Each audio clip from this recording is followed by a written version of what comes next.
Hello guys, welcome back to another video with me, Cells7, and today my friends we have some more Terraria 1.4.5 news. So to many people's surprise, Terraria 1.4.4 is officially not going to be the last update. Literally everyone and their pet dog in my comments section decided to tell me I was wrong and that this was going to be the final update because Red said so. But as I and many other Terrarians who have been dedicated to this game know, this was not the case. As Loki confirmed over on Twitter that we would be getting 1.4.5 and that it would be a crossover event with the game Dead Cells. Now for your information, I haven't actually played the game Dead Cells, so I don't know what to expect, but I am going to be doing some research for this video. This means that Dead Cells and Terraria are both going to be getting crossover content. Currently the Dead Cells side of the crossover is live, so you can enjoy that content now, but if you're a hardcore Terrarian like myself, you're going to have to wait till Terraria 1.4.5 to experience Dead Cells in Terraria. We've seen crossovers with the likes of Stardew Valley, Don't Starve Together, and Dungeon Defenders 2. These updates have brought in brand new items from each of these games, with some of them paving the way for new bosses. In the 1.3.4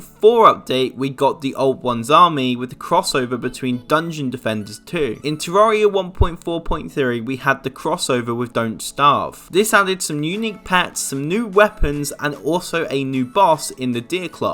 Inside of Terraria 1.4.4, we got the long-awaited crossover between Stardew Valley and Terraria. Although this crossover wasn't as big as everybody had hoped, it was still an awesome addition to Terraria 1.4.4, which I think we can all agree was one of the best updates Terraria's ever had. Not because of content, but because of how many mechanics were adjusted to be balanced. And let's not forget how it made our quality of life nicer in Terraria. Now we've spoken a lot about previous crossovers, but let's go ahead and talk about the game Dead Cells. Dead Cells is a roguelike Metroidvania inspired action platformer. It is also 2D like Terraria and on sale currently for 40% off. So it's good to say that the game Dead Cells has a lot of bosses. A lot of these bosses I couldn't possibly see in the game because they don't fit the aesthetic of Terraria, but there is one boss in particular that I think would. This boss is called the Giant. The Giant is a special tier 2 boss in the game. He is encountered in Guardian's Haven, the path of which are unlocked by opening the gate to the cavern in the graveyard, which requires a cavern key. That's the description on the fandom page, and I think this would work amazingly because of the fact that you encounter him in essentially a graveyard, and now that Terraria has the graveyard biome, it actually could give you the incentive to make a graveyard biome outside of the shovel and other graveyard biome items. This would be a great incentive to make the graveyard biome in your world, and I think Relogic should jump at this. Eventually we will see more items be added to the game. We could see the introduction of the Giant Whistle, which is currently a power skill within the game, but we could see this in the form of a consumable, and what this does is it inflicts 500 damage to the most dangerous enemy around you, the most dangerous according to the Giant. We could also see the introduction of a brand new melee weapon, which is called the Giant Killer. It inflicts a critical hit if the victim is an elite enemy or boss. This loot is dropped by the Giant, hence the name, and I think this is very plausible and it would be really cool to see. There are so many different things we could talk about, but I think I'm going to do that in yet another video, so keep your eyes peeled for that. Also, Loki said that we were hoping that the year 2023 would be the year of cross-platform play. So if you've been following my news videos in the last few weeks, you'll know that I was correct. They are working on cross-platform and we are going to see yet another update. If you want to stay updated, make sure to join my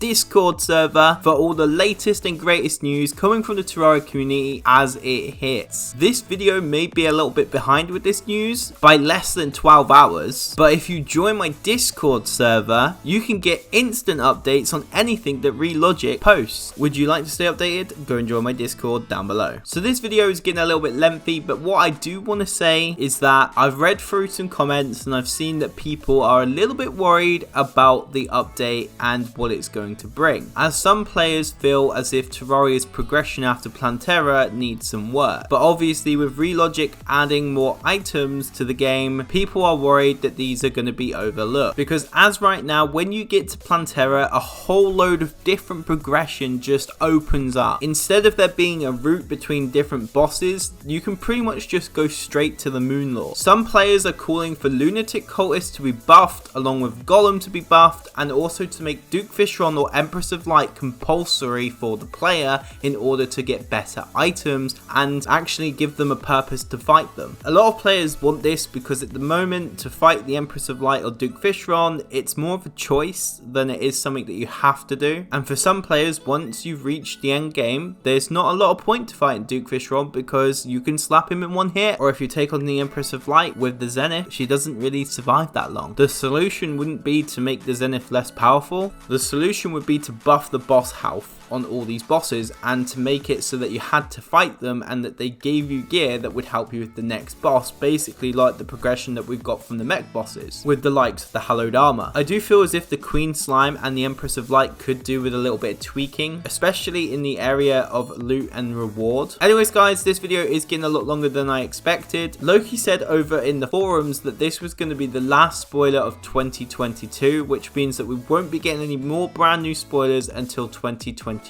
So I'm not going to be having so many news videos, but I will still have videos coming out on the channel where I will be talking about the crossover event and what's going to possibly be coming, and also some of the other things that I'd like to see Terraria re-add to the game. Anyways guys, I've been Silver7, you've been absolutely awesome. Don't forget to turn on post notifications, and I shall see you guys in my next video. Goodbye.